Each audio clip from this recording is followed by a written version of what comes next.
Anytime you hear the sound ka-ching, you think of money. And that's what we get to sit down and have this conversation with two incredible men. Jeff Draughon and Brad Fream join us on this conversation, and it is an incredible conversation to talk about money. Jeff is the 2026 Forbes winner for Best Advisor in the state of Louisiana, and he is advising people of all, whether you have little money, whether you have lots of money, he advises people. Him and Brad is on his staff. Brad happens to be my brother-in-law and your son, and has joined his team, and they are advising people all over to make wealth a priority in their life. There's nothing wrong with wanting to make money, and there's nothing wrong with any of those things. And you guys sit down to talk about how they can be a champion with the money and the things that God has given them. Yeah, one of the most misquoted Bible verses out there is people say that money is the root of all evil. It's very misquoted. Money's not the root of all evil. It's the love of money, the Bible says. So what that scripture is talking about is that we need to have our money and our money not have us. And Jeff, who is a very, very, very respected financial advisor, Brad, who's our son, who is a very exciting, hot up-and-coming financial advisor, they're going to talk to us about that. You know, the other thing I'd say is that, when champions... There's a lot of champions that you can learn from, and some of them are just right there around you. Jeff and Brad are champions. Yes, they're family. Brad is Jeff's son-in-law, and it's a family connection. But you know what? There are champions all around you. You need to slow down and get great advice, great counsel from some champions that are just right by you. Watch them, learn from them. These two guys get it. And they're going to give you some great advice, not revelatory. You're not going to be like, wow, I've never heard that, but just some great reminders of how you can win with your money. There's no doubt. And it's such a need in our culture today because I think so many people, young people, need to plan now for the future. And I believe they need to do that. I think there's something biblical. There's a biblical admonition to do that. And so, man, you're going to thoroughly enjoy this conversation, and you're going to take a lot of nuggets of truth out of that so that you can take away. And I know they would want me to say this, and I know you and I both agree with this, is that go find you someone to help you with planning for the future for your money. Enjoy this conversation.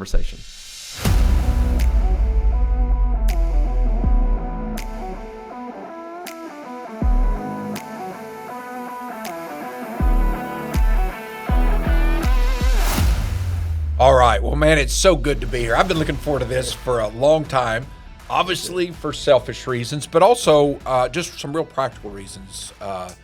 Jeff, just for you and Brad, obviously to be here because obviously it's a podcast about winning, and it's a podcast about people doing their best and being their best. And I see so many people struggling, specifically in the area that I want to talk to you a little bit about today. But before we get there, you guys tell us about yourselves. Tell us, obviously I know who you are, but I want our guests I can give you some great introductions, but I don't want to do that. I want you to tell us about yourselves. It is great to be with you, John. And I grew up here in Alexandria. I grew up actually at a church across the street from Calvary Baptist Church. I grew up Presbyterian. Okay. But my mom and dad, good, faithful believers, raised in a Christian home. Grew up here in Alexandria and graduated from Ash, went on to LSU. And so we'll talk more about LSU versus OU later. But went to LSU. I'd become a believer in junior high, but kind of spent 15 years kind of wandering a little bit and kind of, living my own life, not totally surrendered to the Lord. So went on to LSU, did all the fraternity stuff at LSU and all the fraternity stuff that comes along with that. But along the way, had some guys started pouring into my life. A little church called Chapel on the campus in Baton Rouge. Billy Graham started that church from a crusade.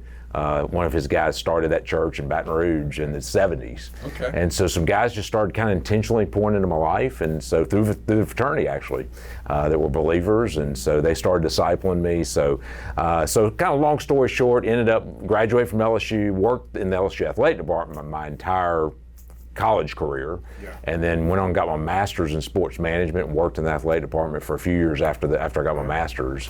And then my dad ended up passing away. My dad was a financial advisor here in Alexandria, died at 57 years old, had a brain tumor for about a year, and so that kind of reordered things in my life. So I fully surrendered my life to Christ once he passed away, and guys continued to disciple me, and so I ended up leaving the athletic department, leaving college athletics. My dream was to be maybe an athletic director one day or the NCAA, and God said, I've got other plans for you. And so ended up following in my dad's footsteps, became a financial advisor in Baton Rouge. So met Dana along the way.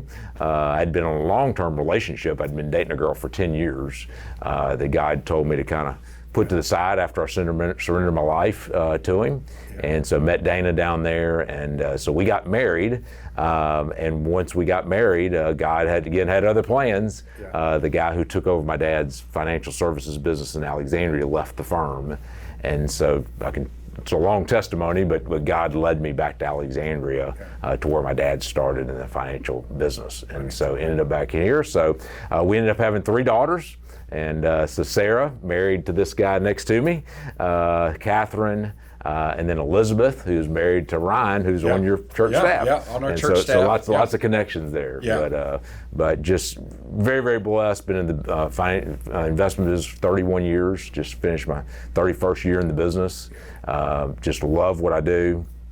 And then as part of coming back, I didn't realize God had plans for ministry, and so started leading the men's ministry here at Calvary 19 years ago. And so that's just exploded over the years. Just God's just done incredible things through there, through mission trips and things like that. But just a blessed man, as I said before here, John. So, so I love hearing that, just the well-roundedness of how that, of course, we always say, and one of the things we say on here all the time is that we make our plans, but God directs our steps. Absolutely. And so thank the Lord he does that, because he knows better than we do. Absolutely. So full disclosure, this is, Kevin, who normally podcasts and was not able to be here, but Kevin is obviously my son-in-law. Well, this is my son. This is Brad Fream, and his whole life has been my son. It's been a remarkable journey. Anyway, yes, this is his father-in-law. So for all of you tuning in from not the South, there's so many bad stories about cousins. We're not related in that way. We're just we are men who love the Lord, love winning, and love to talk about it. So that's really what has put us together here today. So, Brad, I'll let you. I've let you tell our listeners about yourself. Yep. So, like you said, last name might sound a little familiar. That is because I'm the favorite child in the family. So that's why I'm here today. But I'm just kidding. Obviously, just making fun of Megan there. But, So obviously grew up in Bossier City. Graduated from high school. Went and played a few years college football over in East Texas. Ended up finishing my degree at Louisiana Tech after just a couple of bad circumstances, I guess you could say. I ultimately made the decision. It was like, okay, Lord, I'm going to be here as long as you need me to be. And then whenever that time's up, it's up. So the time was up, and so I went and finished my degree at Louisiana Tech. And unbeknownst to me, the Lord had a great plan to meet a girl named Sarah. So that kind of was the reason I looked up, and I was like, well, the reason why I'm here is to meet Sarah. I met my wife, and now obviously we have a baby. He's about 5 months old actually today. So celebrating big birthday. It's a big milestone, 5 months. So, that's obviously the Lord's plan there. And then after high school or after college, I didn't really know what I wanted to do. I knew I wanted to be in the people business, and I wanted to at least help people in the people business, right? That's kind of what I was looking for, and didn't really know what that looked like. But then obviously I meet Jeff, and I understand what he does. I'm like, man, I really kind of wanted to be in that business, and I've always been very interested in the financial business. And so obviously the Lord directed our steps, and I'm here in Alexandria now, and love every second of it. Good. And is a brand new dad, and Jeff and I would say has the most fabulous son in the entire world, and it's awesome. So, one of the things that I hope our listeners are tuning in here and catch is one of the things that we love about Louisiana, where we are in northwest Louisiana, and where you guys are in central Louisiana. And people say, what's there to do in Louisiana? Well, there's not a lot, to be honest with you, outdoors, but really it's about the people. And what I love about Louisiana is that family's a big deal. Families are very, very important. It is. I always say it's family, it's friends, and it's food, because all three are a big part of what we do down here, and they're all together. And so you're looking around going, man, what is this? Just a family affair? Yeah, it really is, because we believe family is very important, and this is exciting. But also, I want you to know they're here because they're both champions in their families, in their world of finances, in their life that they've done, that God has given them. They're winning. And you need, and if you haven't heard anything we hear, you better stop and listen to people who are winning. So I want to just jump right into a couple of things here, guys, if we can. I want to talk about, I said, we make our plans, but the Lord directs our steps. How important is planning, Jeff? Whether it be your life, your marriage, kids, certainly with your finances. Yes. How important is a plan to you? Well, I mean, the old saying, if you fail to plan, you're planning to fail. I mean, and so that's what we talk about every day. We talk about, so the foundation of our practice is financial planning. Yeah. But it's way more than that. It's way more than that. We're having discussion with clients. It's more than money. Yeah. It's about family. It's about connections. It's about all those things. So yes, we help them create a plan, which very few people have, by the way. Most people are just kind of willy-nilly. They just kind of have stuff everywhere. They got this account there, this account here. They don't really know kind of how it all integrates together. Yeah. And so that's what we do every day, is we help people integrate their whole financial life. Yeah. But in doing so, it's also a ministry for us, because when you talk about people's money, it's a hard issue for them. Yeah. And so there's a lot of relationship tension sometimes with relationships in this financial planning process, but a lot of good as well. And so if you don't have a plan, you literally are planning to fail, because if you don't have a plan, any road will take you there. If you don't have a roadmap, any road's going to take you to where you're going. That's great. Yeah. So, but you're going to get lost. Yeah. And so that's the key, is getting people sitting down with a couple, ideally both husband and wife, because a lot of times either the woman takes care of the finances in the home, or the man.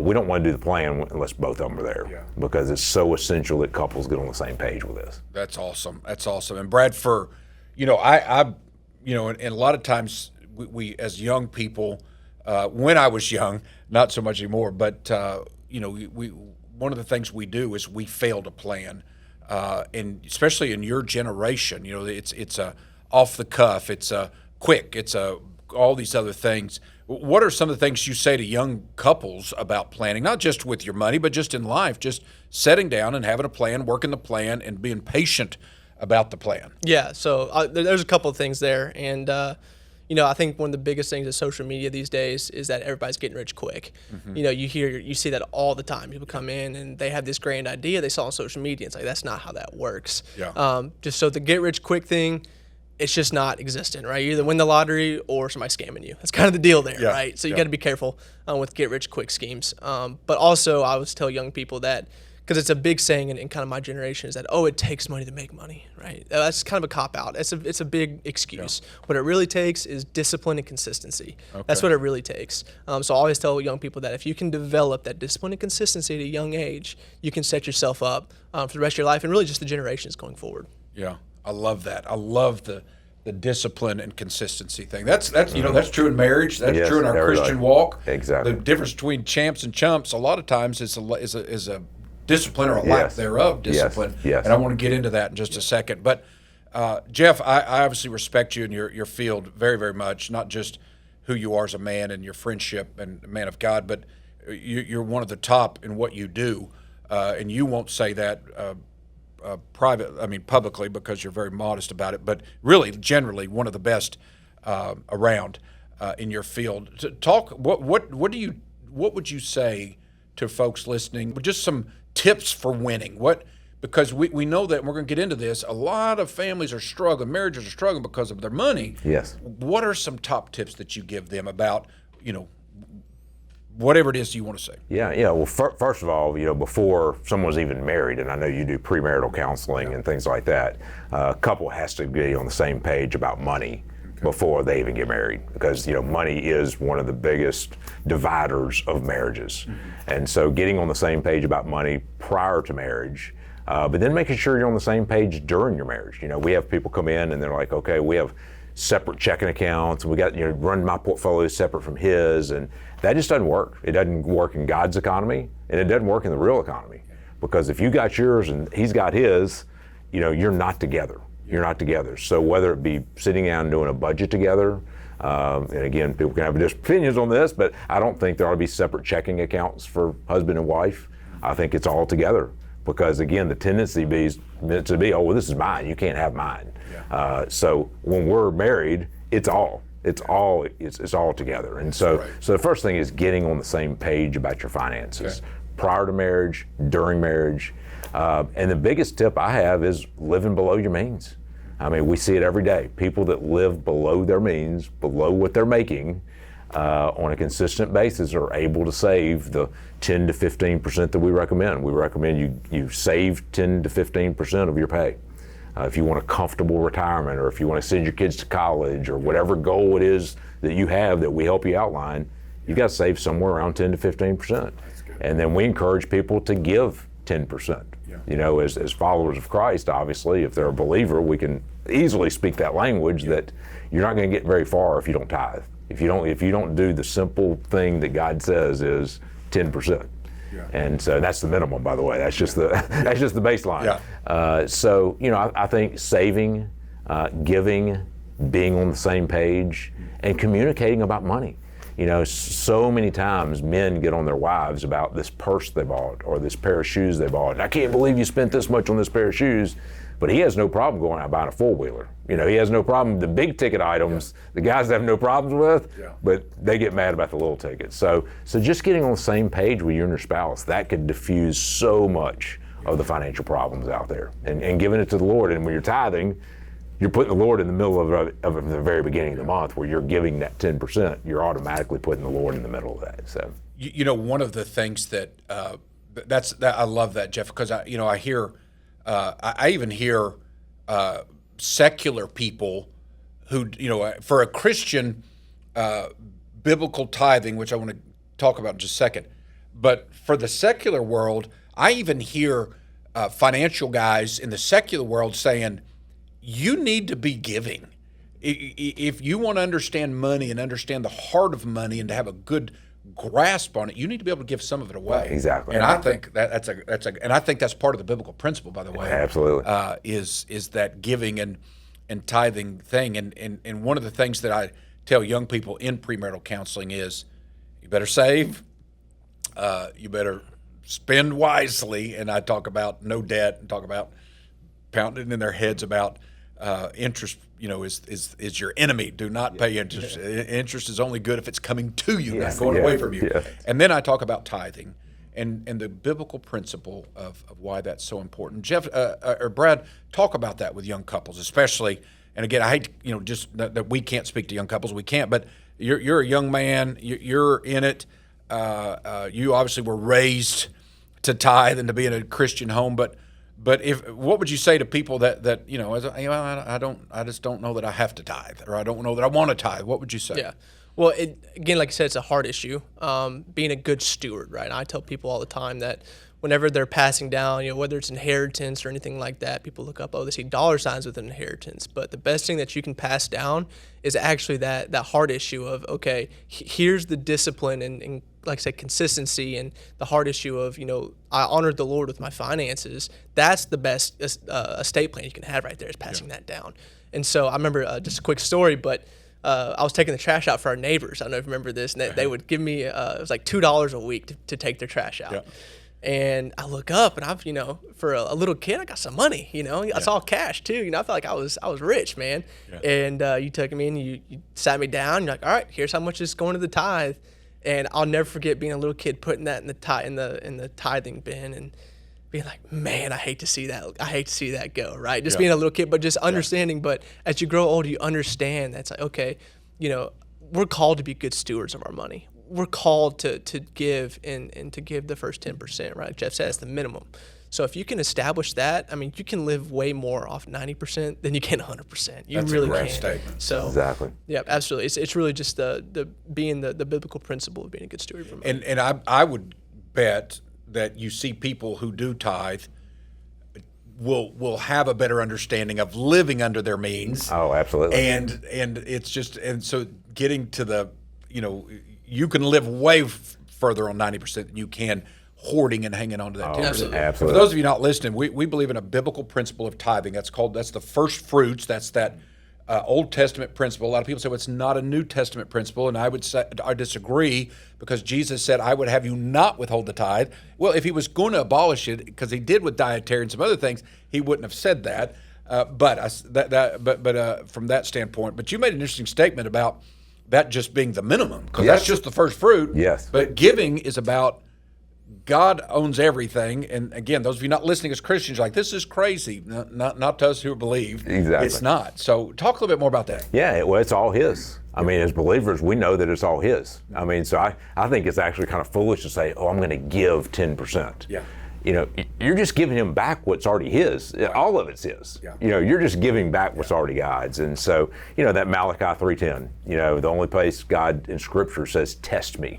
Yeah. He says, test me with this. Bring the tithe into the storehouse and test me. Yeah. And so I'd encourage your listeners, if you are not a tither, if you're not giving, test God with this. Yeah. And you're going to see that the blessings are just going to overflow. And so I know my personal life, I remember where I was sitting in this church in the year 2000. David Brooks was giving a sermon, and I wasn't a tither. I grew up in a denomination that really didn't talk too much about tithing. And this really wasn't a tithing sermon, but he talked about money, just like Brad said, as a heart issue. Yeah. It's not a money issue, it's a heart issue. And so I know from that day forward, Dana and I said, we're tithing.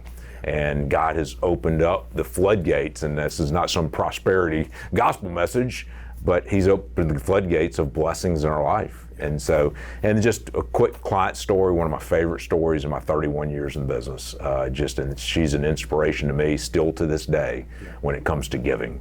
But I had a client, they were great clients, strong believers in their mid-50s.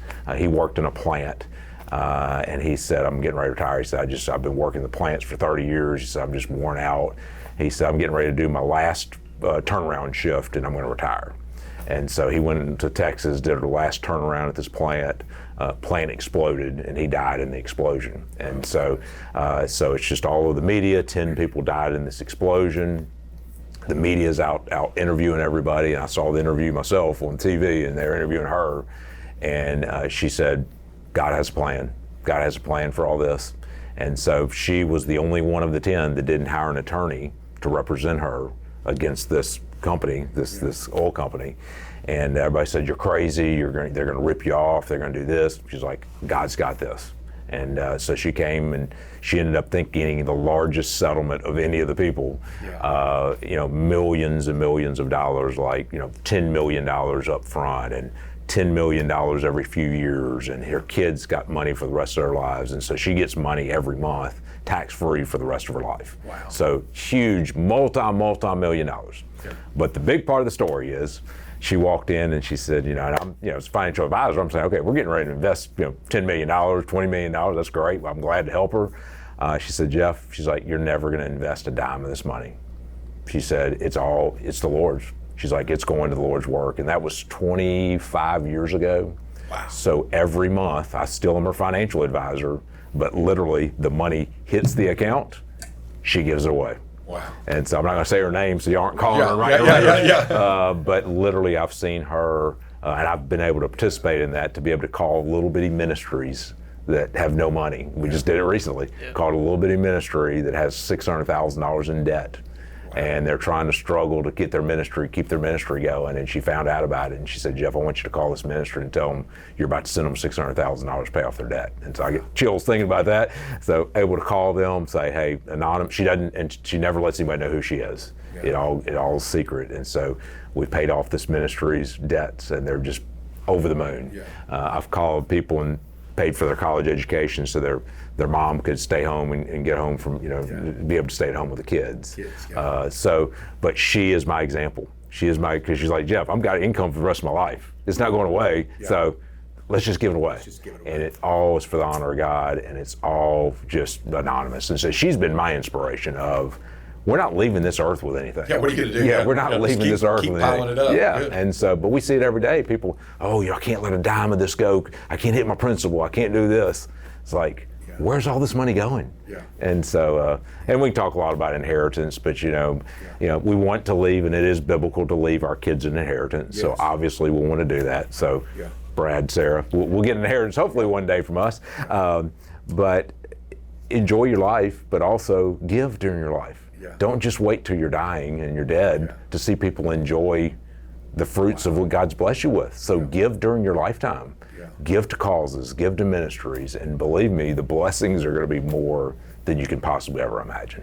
So do you advise clients, Jeff, to, and I know you have to be careful about your faith in business and Yeah. things. You're unapologetically who you are in your faith, but do you talk to them about, tithing is something you need to work to, or do you say, no, you got to get to that up front? Yeah. What is it? Because I see both sides of that. If I'm being honest, as a pastor, I've looked at some people and say, hey, look, oh no, don't have your electricity cut off. Yeah. Wait before you start tithing. Let's get some things in order. Then we start tithing. Then there's some other people I looked at and said, no, your problem is you're not tithing. You're not giving, and it's not because the church needs a paycheck. It's because you need your heart checked. So Exactly. What do you advise in that? Well, first of all, we get past the excuses. The excuses are, man, when I make $100,000 a year, boy, I'm going to be tithing then. Yeah. If you're not tithing now, you're not going to tithe then. Yeah. If you're not faithful with the little that you have now, you're not going to be faithful when you get a larger amount of money. Yeah. So you may think, I'm going to tithe, boy, I get that inheritance, I'm tithing off of that. If you're not faithful now, you're not going to be faithful then. And so, but I'm a big believer, John, and just start somewhere. Start with 1%, 2%, 3%, get up to the 10%, and you're going to see God work as you're doing that, but get up to it. I don't think God's got a ledger up there with an Excel spreadsheet and said, hey, you gave 9.9% last year. Yeah. Angels. I always joke, God calls these angels. Angels, they're at 8%. Withhold the blessings. Yes. But I also believe that there's a lot of us that we've been extremely blessed by God. 10% is the minimum. 10% is the minimum. He wants it all. It is all of His. And so I think getting past thinking, hey, I need that next big shiny object, and saying, what's going to be eternal here? How can I make an eternal impact? When you really see your money make an eternal impact through God's kingdom, that's where the joy comes. It's not in the next vacation. It's not in the next trinket or the toy, because Brad can tell you, the people with the most money aren't the happiest. A lot of times they're the most miserable because they're afraid they're going to lose it, or somebody's going to come get it, or something's going to happen. It's the people that just your everyday people, your everyday millionaires that you would never know, that are the most content people. And so there's a crossover point. You can't have no money and not be happy. That's not happy either. There's a crossover point. But I read something recently, like I think $150,000 a year, I think, is the crossover point. That you're not any happier if you make over $150,000.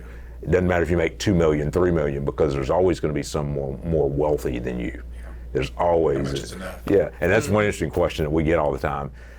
After the meeting and in the meeting, we're going through their finances and their portfolio, and a lot of times people will ask, hey, how am I doing versus like other people in my age group? They ask that all the time. They're like, am I measuring up? So everybody wants to know, am I measuring up? And I'm like, for you, this is awesome, because this is your lifestyle. It's all relative. Somebody maybe have $20 million they're living off of. That's where their lifestyle is. But other people may have a $5,000 a month lifestyle. They're happy. And so it's not about the number of commas behind the portfolio. It's a hard issue. And Love that. And the truth is, you could say, well, I have a guy that's your age that you're not doing well. Then I have another person your age that's, you're doing very well. It's all relative. Yeah, that's good. I always remind our folks, and the years of preaching and is, the most important thing is that with God, it's a heart check. And it's just a reminder that have your money, don't let your money have you. And that's so important, because then it's understanding it's all God's anyways. Absolutely. So that's a whole different thing. Talk about, so that's giving. It's great advice. Talk about how important is saving for those listening out there, especially young. My kids, Brad will tell you, they had 3 boxes on their dresser. They had one that looked like a church, that's for their tithe. They had one that looks like a bank they had to save, and then they had one that was just a normal box, and that was they could spend it. That was what they wanted. Of course, they wanted to put it all in the spending. Sometimes they both my kids were actually good savers, but they would drop their tithe. They would put, okay, you can spend so much, and then but you got to save some too. And so talk about saving and how important saving is. Absolutely. So there's really saving and investing. Saving is more emergency money.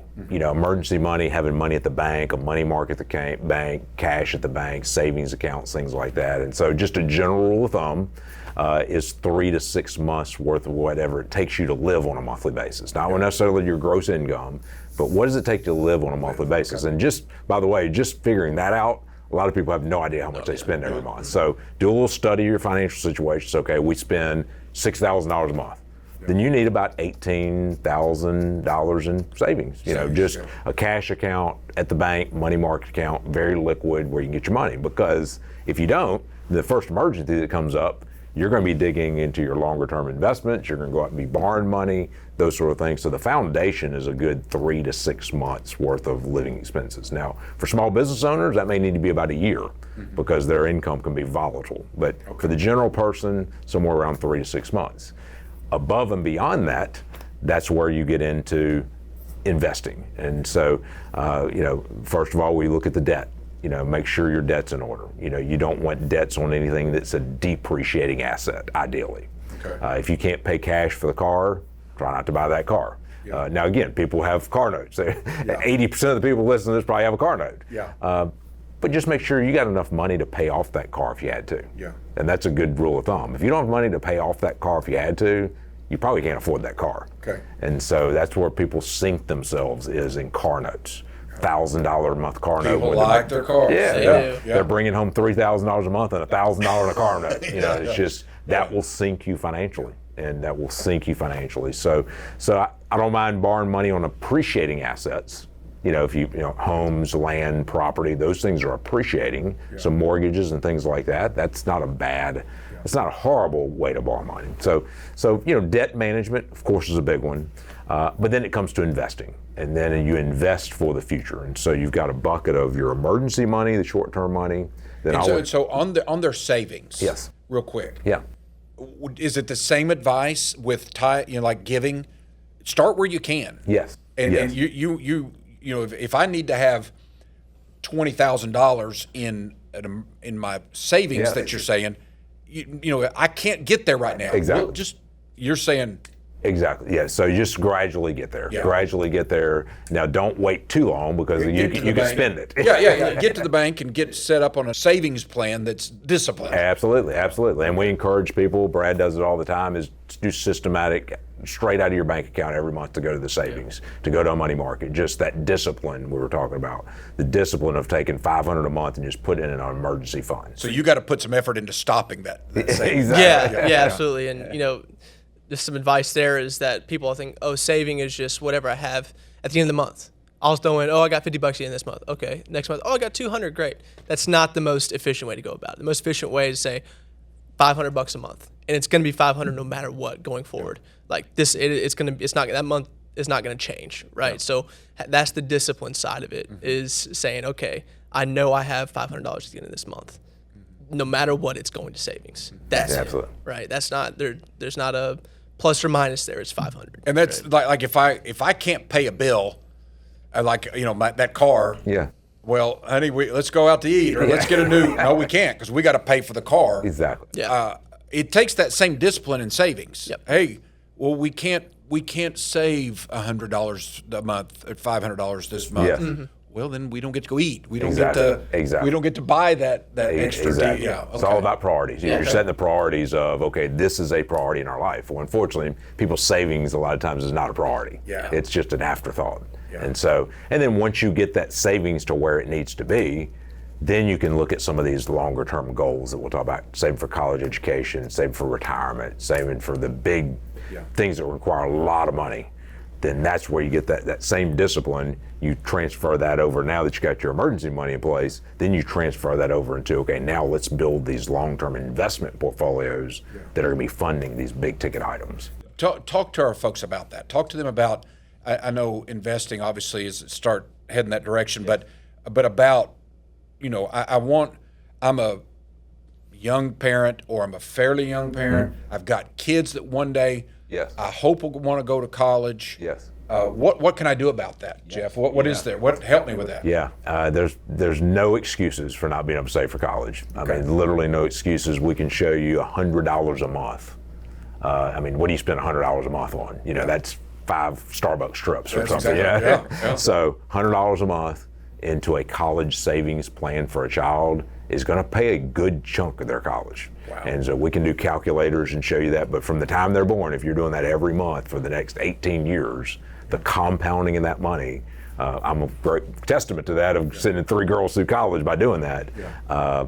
But the thing that we use a lot of times is what are called 529 savings plans. So 529s are a great program. State of Louisiana has one you can work with that, depending on your income, they'll actually match some of your contributions, depending on what your income is. We also do 529 plans if you're not interested in the Louisiana plan. But what that does is it all grows for the child, but then it's all tax-free when you take it out. So there's no taxes as it grows, and there's no taxes when it comes out. And now they've expanded them. Now it can be used for junior high, high school, trade school, 2-year school, college, graduate schools. They've really opened it up. Tuition fees, books, room, board, all that. The biggest question we get, the next thing out of people's mouth, what if he doesn't go to college? Yeah. You can transfer it tax-free from child to child. So if you have another child that's going to go to college, you can transfer it to a nephew. You can transfer it to anyone that's related to you. You can transfer it to. Yeah. But now they can actually roll that into a Roth IRA. If it's not used for college, they just changed that last year. Now you can roll it into a Roth IRA if it's not used for college. So you don't have to pay tax on that. You can roll it to a Roth. I didn't know that. Yeah, wow. ever. Yeah, so it's a great way to save for college education, for high school education, but computers, equipment, room, board, all those things. So that's a great way. But next to retirement, the most expensive thing in your lifetime is going to be college education. Yeah. So the 3 biggies are retirement, college education, your home, and actually I'll throw in long-term care. That's for the older folks, but long-term care one day is a big ticket item as well. But college 529s for college saving is that's the plan in my opinion. So they can literally call and talk to a financial advisor, get some help with that. One of the things we like to do is we have for our grandkids, you get them a toy and they're through with it in an hour, in 2 days or a week later. Yeah. And we do that. We get them that. But what we try to do is we try to send, especially when they're young, is send a portion to that college deal. As grandparents, that's one of our favorite things to do. Absolutely. Is that is knowing that money's going to be there. So then okay, we'll keep going with investing. Yes. So I love this. So we're taking care of college. Yep. We've got a savings account. We're giving. Now, to me, you're giving us a great recipe of winning with our money, and letting owning our money, not letting our money owning us. We're giving. We're saving. We've invested for our kids' college. Now, where do we go? Yeah. So the next place is your retirement plan at work. If you have a retirement plan at work, you want to be investing in that retirement plan because they probably are doing a match of some sort. So they may be doing like a 4% match, a 5% match on what you put in. If you do not do that, you're literally leaving free money on the table. Your employer is going to match you. If you're not taking advantage of that, that's free money. So a lot of companies will say we'll match up to 10%, absolutely, or 7%, whatever. Yes. So, and you say, well, all I can do is give 8. Well, maybe, but you're costing yourself. Exactly. Okay. Exactly. Yeah. So, and I think the statistic recently is only 50% of people that are in a retirement plan at work actually participate.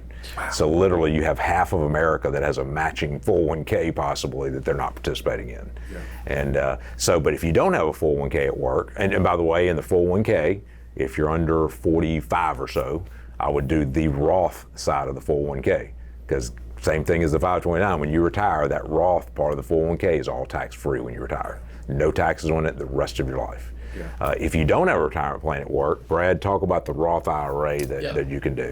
So it's kind of important to differentiate, like, what is a Roth, right? A Roth is just an account type. Yeah. It's like just kind of a wrapper around the account. It's sheltered from taxes till you're 59 and a half. If you take it out before 59 and a half, you got to pay taxes and penalties. So that's never fun. If you want to give the IRS free money, don't take out your Roth IRA. But I ran a calculation before we came here, and so the maximum up until last year, the maximum was $7,000 a year. I think that equates out to about $583 a month if you want to put it in monthly. But $7,000 a year, it's the max amount you can put into a Roth IRA.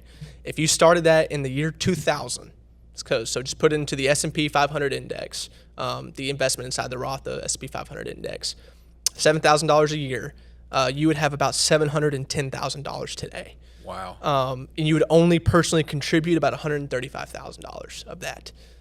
So that's not a pipe dream. That's history, right? You look at 2000 and say, okay, what about the bad markets? And did you time the bad markets? And we hear a lot of this timing the markets. Like that doesn't really exist as far as long-term planning goes. It's just not going to happen. So you look at 2000. What happened in 2000? Right? You got .com bubble. You got 9/11. Of course, then you got 2008. Right? That's the big because everybody remembers 2008. It's it was a horrible time for world financial crisis, all the things. Right?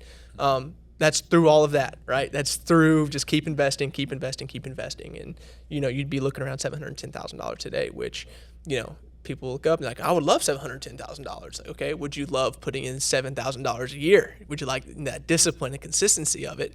Because that's where it really comes from, right? That's the discipline and consistency. Yeah. And Brad, I'm young. I've got the rest of my life to do this. Yep. Why do I need to start in my 20s? Well, they got to understand compound. Yeah. So, we hear it all the time whenever somebody comes in when they're 50. They're like, "Oh, I wish I'd started this sooner." It's like, well, okay. When I see somebody's 20s, like, well, how come I can't wait? It's like, well, because go ask that 50-year-old. Go ask that 50-year-old. Go ask that 50-year-old. And we have a saying we always tell clients, like, we've never had somebody retire and say, I wish I wouldn't have saved this much. It's never happened. It's never happened, right? Wow. And so it's very, very important to start young because, there's going to be times, and if you're, getting into older age, anything like that, where you look up and you're like, I'm $700-something thousand, $1 million, $2 million, that sort of thing, and you look up, you're like, if I wanted to walk away at 59 and a half, I can. And then at that point, then the freedom really comes of like, I'm choosing to go to work, and I'm choosing to do these things, right? Because at that point, you have complete ownership of your finances and your future at that point. So look, some of you are listening to this and you're like, 520 Roth, compounding. Yeah. That's why financial, and I would say, get a good, godly financial advisor and let them worry about this stuff. And it's not a mindless, just here, take my money, do well. It's a trust and a relationship. Absolutely. That's so important. Jeff, anything else investing wise that so we're saving, we're giving, we're saving. Get our college kid. Now we're trying to wrap things in Roth and get our investing, get a good financial planner, somebody to help you that knows what this stuff is and doesn't scramble their brains. What else would you say in that? Well, the Bible talks about having a multitude of advisors. Okay. And so I encourage every client that comes in to have advisors in various areas. So we go through this when we do a financial plan. By the way, if you're looking for a financial person or advisor, make sure they're doing a financial plan for you. If you go in there and they're just talking about investing, it's kind of like going to the doctor and saying I have a stomach ache and them not asking any questions. It's just giving you a pill. Okay. Do a financial plan because they can't diagnose what's going on in your life unless you have a plan. But the multitude of advisors. So we suggest a good accountant, good CPA. You need a good insurance person that's going to be looking all over your insurance for you. You need a good estate planning attorney. So one of the best things you can do for your family, and a lot of people say, oh, I'm in my 20s or 30s, I don't need a will and all that stuff. You need a will. Yeah. You need a will, a power of attorney, all that. Best thing you can do is do a good financial plan for your family. It's one of the best things you can do because, again, we as investment advisors can do the best job in the world, but if your estate plan is messed up, that can mess up the whole thing. And so we see a lot of emotions when clients die that don't have the proper estate planning done. So insurance planning, estate planning, tax planning, investment planning, obviously. So you want a team of people in your corner that ideally all of them kind of know what's going on with the whole situation. If not, hopefully your advisor can be kind of the quarterback of all that. But so that would be our advice is, you can get investments on any corner in America. I mean, coming over here, you pass 20 investment offices. You can get investments anywhere, but not necessarily someone that's going to be concerned about your whole situation.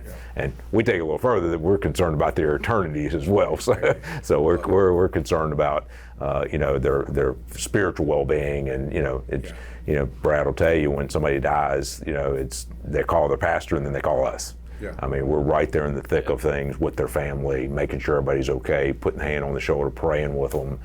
So you just want to make sure that somebody has your best interest at heart and not their best interest. So, guys, thank you. I mean, just I know so many people. You think about the marriages that get in trouble.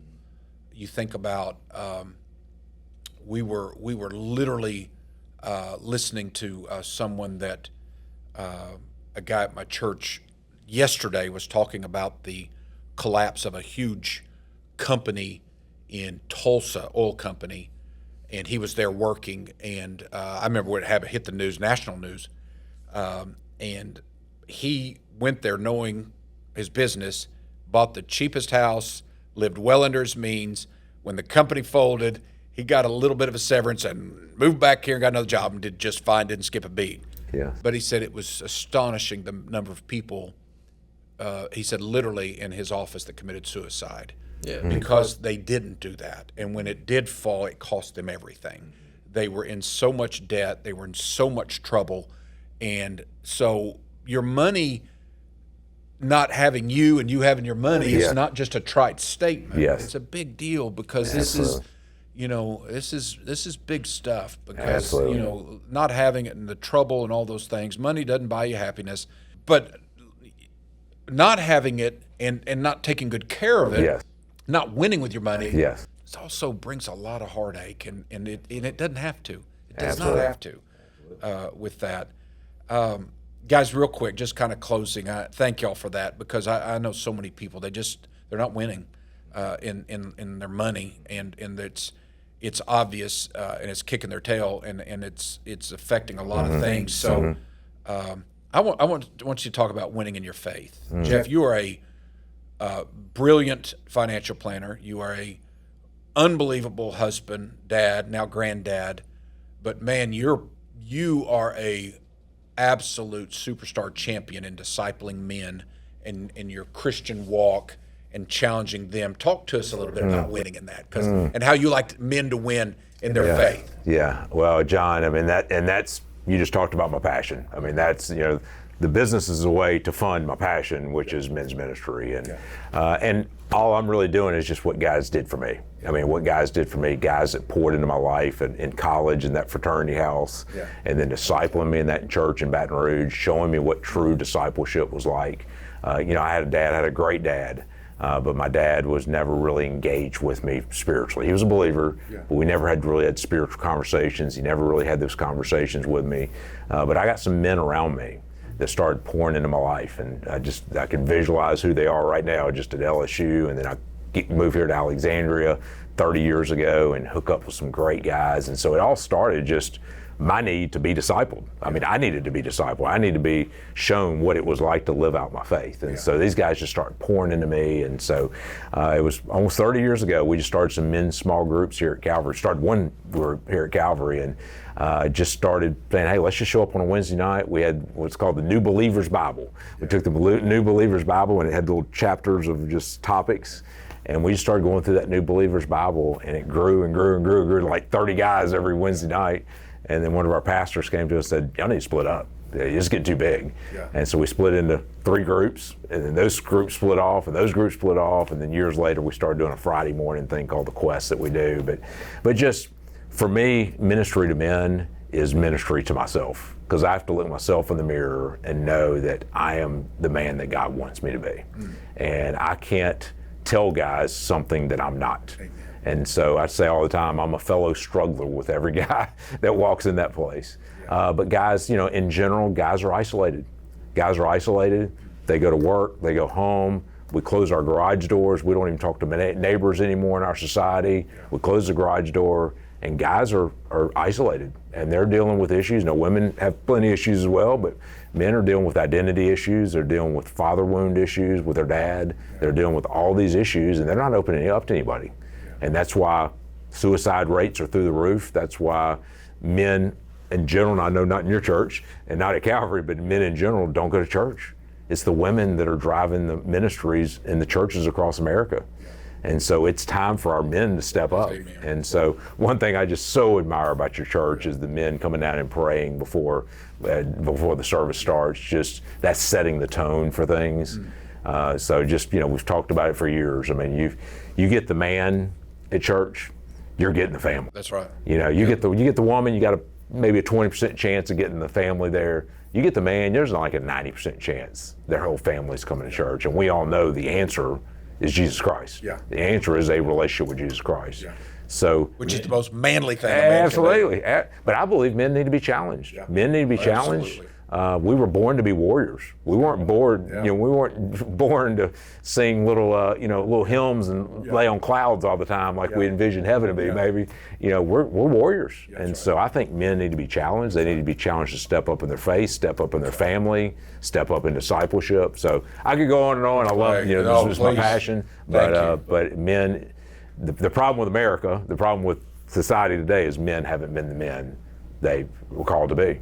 I mean, you look at every nonprofit in the United States, it's because a man didn't step up and do what he was supposed to do. Wow. Think about it. Think about every nonprofit, whether it be homeless, whether it be prisons, whatever it is, it's because a man didn't step up and do what he had to do. That's a great word. And so that's my passion in life, to disciple men.